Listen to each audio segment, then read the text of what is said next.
Hey everybody, thanks for joining me today. We're going to be looking at secure remote access solutions for remote users.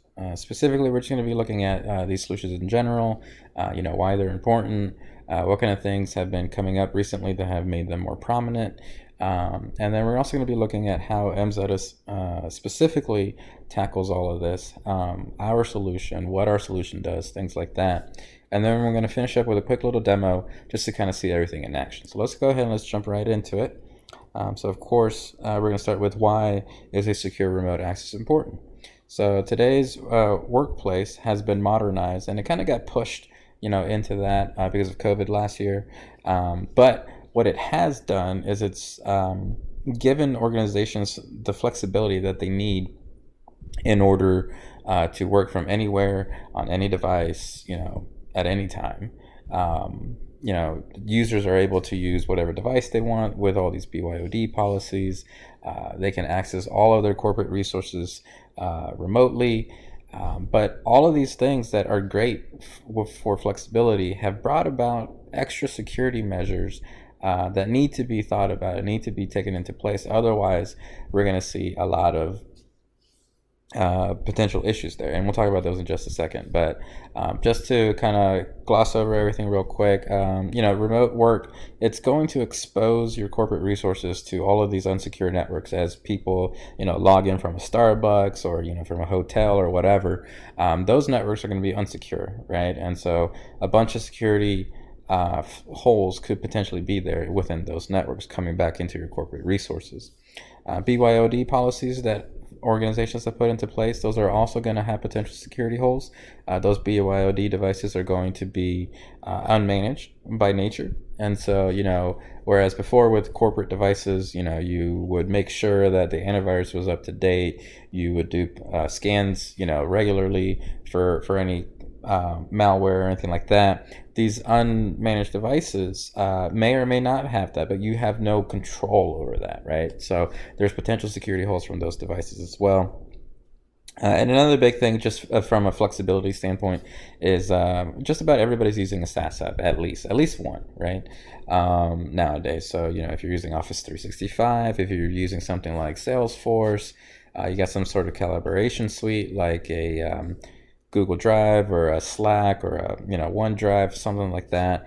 All of those are running in the cloud, right? So those are all examples of SaaS apps, and they're pretty well used amongst all organizations, right? So just about everybody's using a SaaS app, but we do need to make sure that we're taking security into account for those things as well. It's just part of the modern workforce, part of the extra security that we need to think about, right?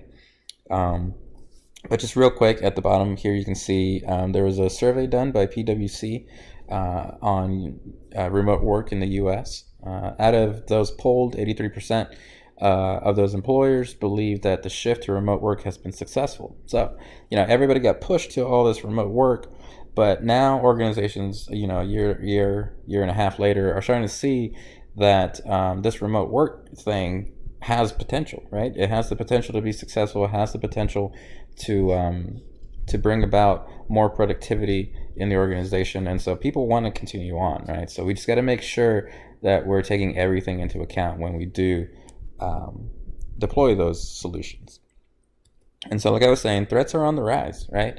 There's been stories of a whole bunch of hacks and a whole bunch of different, security flaws that have been found in different things, right?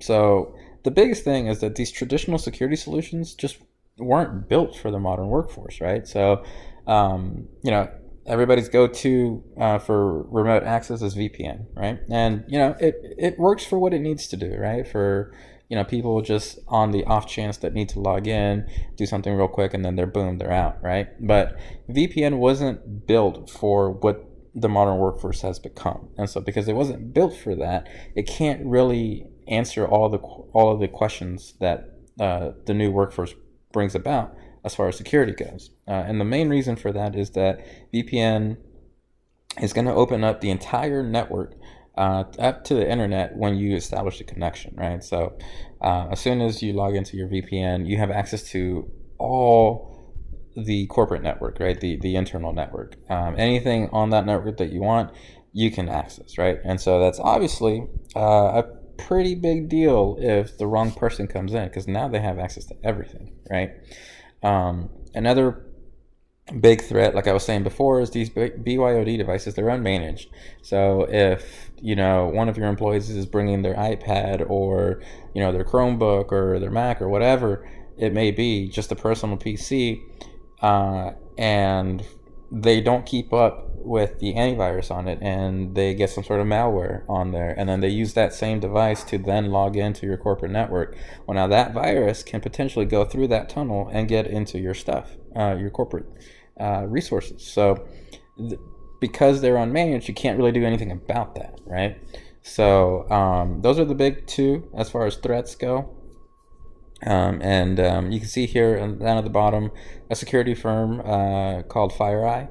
They were looking into all of these VPN vendors. They looked specifically a little deeper into Pulse Secure VPN, and they found that there were thousands of malwares that were just feasting on all the vulnerabilities that were found within the VPN software itself. And so this kind of goes again, right, to the point that I was making earlier, where VPN is the go-to, but how secure is it really for all of these modern advances, as far as what hackers and other things have been able to figure out to get around those things.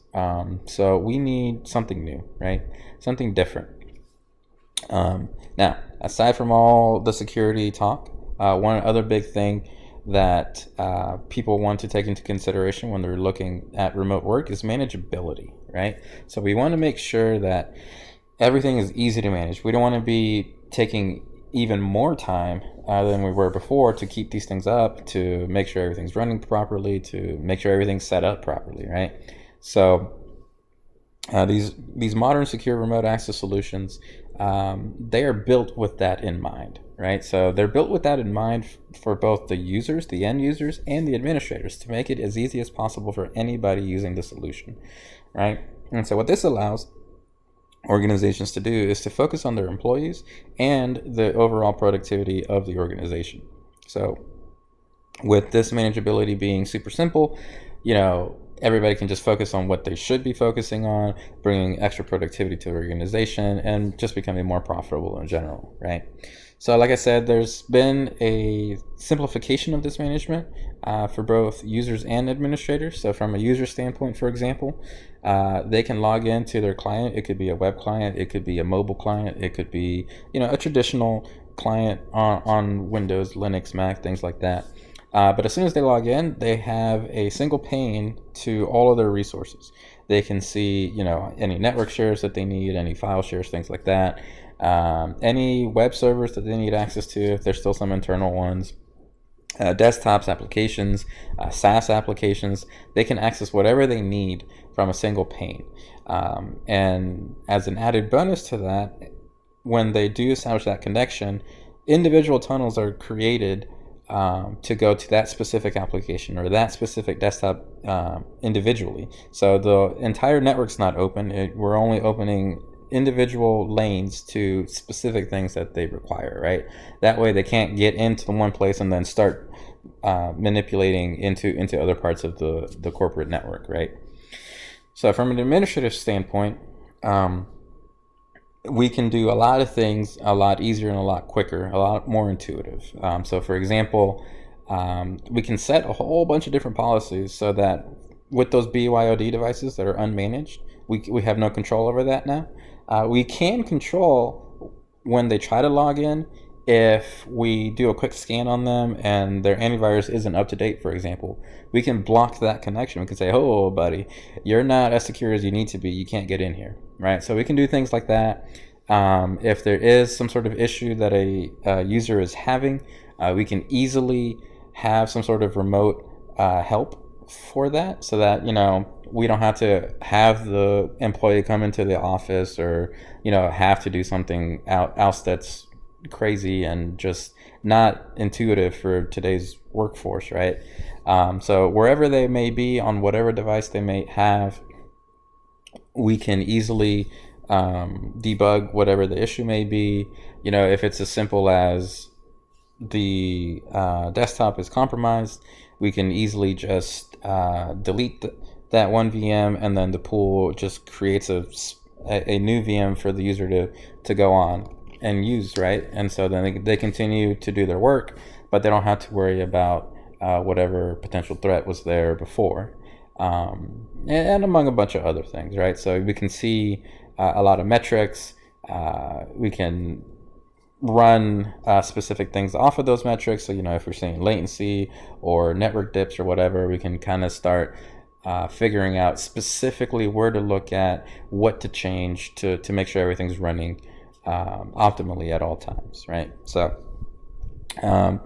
a Gartner press release here, just real quick, was saying that only 9% of people said that they would solve their issues via a self-service, so just by themselves entirely. So, having a support system from a company that is very, involved, very understanding of the situations, things like that, really helps. And with these new solutions, it makes that super simple because they are taking in every little bit of information, and analyzing it and making it just easier for both the end user as a customer to be able to look at and figure out, and as well as the back-end support system, just in case that's required as well.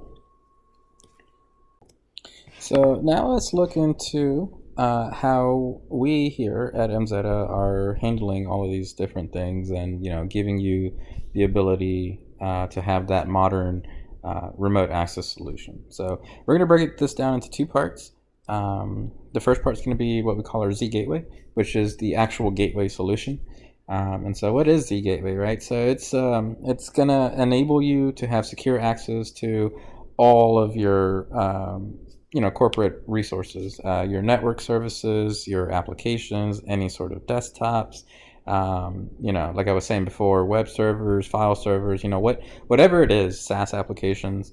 It's going to enable your users to access all of that from any device on any network in a secure manner, right? So like I was saying before, we're not going to open up the entire network. We're going to only open up individual tunnels into the individual applications, desktops, things like that. We're going to have a lot of policy management in place to make sure that we're controlling endpoints that are coming in, that they have the proper level of antivirus, on their device. So we're not just going to be looking at the user level. We are going to be looking at the device level as well. So, there's just multiple levels of authentication built in. Deployment and management, for example, is super simple. Just as a quick rundown of that, you add in your resource, you add in your users, and then you say, hey, this set of users has access to this set of applications and nothing else, right? And so then that's how we can kind of manipulate and ensure that users are only able to access exactly what they need to and nothing more, right? So as far as the gateway goes, that's kind of what its job is. And then we also have something called ZMFA. And so ZMFA, as the name implies, there is for multi-factor authentication. So it's giving you a secure method of authentication, right? So user logs in, username and password, that's great. And then they get prompted for a second level authentication, right? It's going to be super simple, super similar to other methods.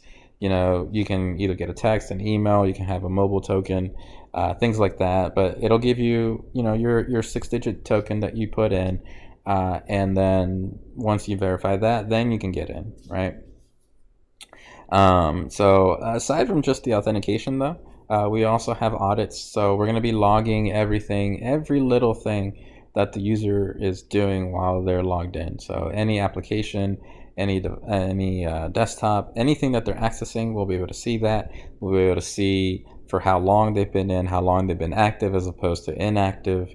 What kind of device they're coming in with, what kind of level of security is on that device. Did they pass all of the checks that we have in place? So on and so on. But that's what ZMFA is going to do. It's mainly for authentication, but it's also looking to make sure that we have as much data as possible for any particular session. So having said all of that, right, we do have two options for demoing the solutions. We either have a 7-day cloud POC where we just send you some quick credentials. You can log in for 7 days to one of our instances, and you can just kind of see, get a quick feel for how everything works, how applications, desktops, how you can access those. You can actually also see from the management side how everything looks and kind of poke around in that a little bit. But that's kind of like I said, it's just 7 days. It's pretty simple as far as how access goes and all of that. But once you've done that, or if you just want to be more in depth with your testing, we do have on-prem POCs as well. Those are going to be 30 days. With those, you get to implement it into your environment using your desktops, your applications. You can get hands deep into every little bit of that. And of course, we'll have a solutions engineer, myself, one of my other engineers here. We'll walk you through it. We'll make sure that it's installed properly, that it's configured properly, that you understand the ins and outs of the entire solution. And, then you're free to test it out for 30 days. One of the biggest pluses that we have with this on-prem POC is that it just takes a couple hours to set up, to configure, for you to be ready to go. We can do that in just a couple hours, whereas other competitors out there, they'll do that as well. They're just going to be a lot more time consumption there for their setups. So there's that to consider as well. But if you want to test it out, you can do the cloud for the 7 days. If you want to get deeper into it, you can do the 30-day on-prem. So there's those couple options there, and of course you just go to amzetta.com/demo and you can request either one. So let's go ahead and let's get into the live demo so we can kind of see how everything is working and how everything comes together. So let me fire up my client, and what I'm going to be doing here is I'm going to show you just really quickly on the administrative side first, and then I'll show you from the user's side as well, so you can kind of see from both ends how everything kind of works. So let's go ahead and let's log in here. Make sure I use the right password. And oh, of course it came up on my other screen. Here, let's move it over. All right, so here's the management screen. This is for the Z Gateway. You can see here we minimize what we show you up front. We don't want to just overload you with information. There's nothing worse than being overloaded as soon as you log in. So you can see here currently we have 5 users logged in. You can see some license information, some resource utilization as time goes on. This is kind of live data here, so it kind of takes a minute to to come back on. But I want to focus in on 2 different aspects here. Like I was saying before, it's super easy to add a new resource in here. So we call everything applications, but that's kind of a misnomer. It's not just applications. It's also desktops. It's also different servers that you may need access to. It's anything really, right? So for example, I have an SSH connection here. I have a HTTPS connection here. I've added what we call our Z portal. I meant to mention this earlier, but our Z portal is our virtual app and desktop controller. So if you want to virtualize your applications, if you have some desktops you want to virtualize, the Z portal is how you would do that. And then you can add that Z portal into the Z Gateway so you can access all of those apps and those desktops. But anything that you want to add, you just come in here, you add it. You can see here we have different types: HTTP, TPS, RDP, SSH, FTP, whatever it may be. If it doesn't fall into any one of these, we can have just others, and then we can add in custom things as well, right? So basically what we're doing here is all you need is the IP of the resource that you're trying to access and through which port you're trying to access that resource. You add it in here. We take those 2 things together and we'll open up a specific tunnel through that port, through that IP, to make sure that the access can't get out to other parts of that, like I was saying before. But once you have the applications added in, then you go into your access controls. Here's where you'll add in either individual users or full user groups, or however you want to do it, to add them in as a individual control, right? And then once you have your applications and you have your controls, you come in here to your application groups and you say, hey, those applications right there, link them up to these access controls over here, and so now these users have access to this subset of applications, right? So that's kind of how that works. It's super simple. We try to make it as intuitive as possible, and as easy as possible for you to be able to do that.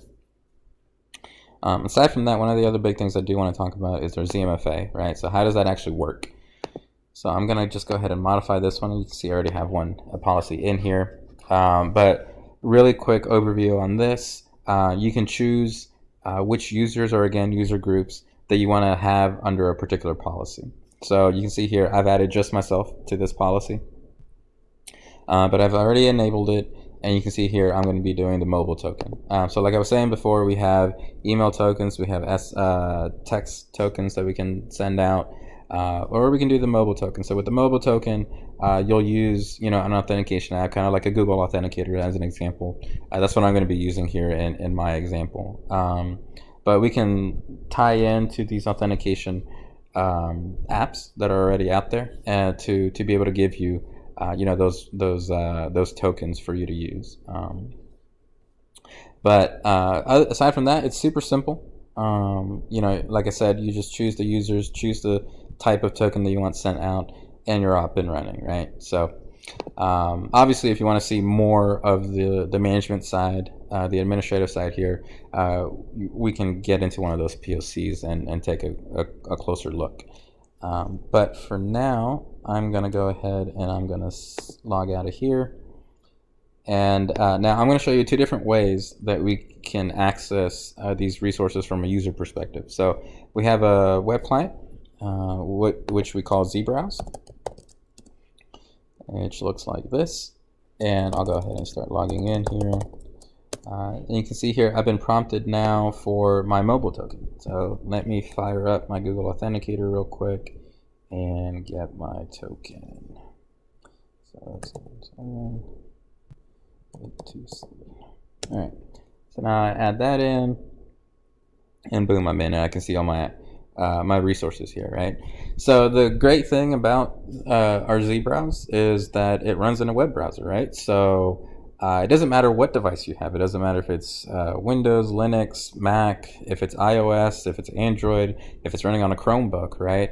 I know a lot of schools are turning over to Chromebooks and things like that. It doesn't matter what you're running, all right? If it can run a browser, it can run zBrowse, right? So, and then the great thing about it is you don't have to have anything else installed. So, for example, if you want to go into a desktop, right, it's going to launch within the browser itself. So again, you don't have to have anything else installed on the system. Everything runs through the browser. So that kind of gives you an easy way. You don't have to worry about having to give your users a specific client that they need to install or anything like that. But you can see here, here's my desktop. Oh look, I already had this as a test in here. So this is another test, right? And it helps if I can spell. But with this, you can have the applications preloaded in here, so they log into their desktop, they have all their applications, and they're up and running, right? So go ahead and close that. But we have individual applications too, so if they don't necessarily require a full desktop, you can put in just specific applications in here so they can launch just those applications, right? Now if they require more, like if they're a developer and they require SSH sessions, or if they have web apps that they need to access that are internal or something like that, the zBrowse is going to be harder to give them access to that, right? So for example, I've added a PuTTY here so that they can SSH, but if they want to be able to do it just directly, we do have an option for that as well. So let me get my client back up. So now if you do use one of the the full clients, and where did my client go? There it is. Sorry about that. if you do use one of the full clients, which we have a client for Windows, for Linux, for Mac, Android, iOS, all of that. We have the clients available for those different OSs. But if you log in with here, and of course it popped up on my other window, you can see here again I'm prompted for my OTP, and let me put that in here. All right. Now you'll see again, just like in the background, I have my applications and my desktops. We'll give it here just a second to load up. Let's see, like I was saying, hosted applications, hosted desktops. Oh, I didn't mean to mention this earlier. That is going to be the hosted ones, quote unquote, are from the Z Portal. So anything under hosted apps, under hosted desktops, those are running off of my Z Portal controller. But now you can see here, I have extra options within the client. I have web apps, so I can launch those URLs directly to my vCenter, to my Z Portal, for example, right? I have these remote desktops here on both. These are direct RDP connections, so they're not going through the Z Portal controller because they're not pooled. They're just at one single instance of a particular desktop, right? But under local applications, I also have the ability to SSH, for example, into a specific thing, a specific server directly, right? Without having to launch something first. So the client gives you a couple more options here, but aside from that, it works exactly the same. It'll launch your apps, your desktops, whatever you need. So you can do it either through this full client, through the web client. Whatever your requirements are for your users, they can use either one. So there's just a couple options there, right? So I think that's going to wrap it up for this demo. Obviously, if you want to see a more in-depth demo, you can give us a call. I would be happy to. One of my other sales engineers would be happy to run through this with you in as depth as you would want to go. Like I said, if you're actually anything like me, people can show me these things all day long, but until I actually put my hands on it, I won't fully grasp it, right? So I would highly encourage either that cloud POC or specifically that on-prem POC, so you can kind of see it within your environment with all of your resources, how it would actually work for you. But thanks for your time today, and I hope this was educational for you, that you learned a couple things, and that you're interested in trying our product out. So until next time, bye.